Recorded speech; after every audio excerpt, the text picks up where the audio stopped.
در تابلو فرمان آرکیوب قبل از انجام اتوتیون باید ترمینال های مدار ایمنی رو پل بدیم. این پل ها موقت هست و موقعی که تراول کابل یا کنتاکت های در قرار توی مدار بیاد باید این پل ها رو خارج کنیم. پل هایی که باید انجام بشه ترمینال 110 به 110E، همچنین ترمینال 116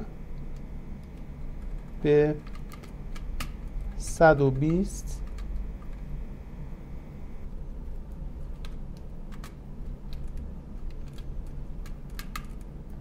ترمینال 120 پل میشه به 130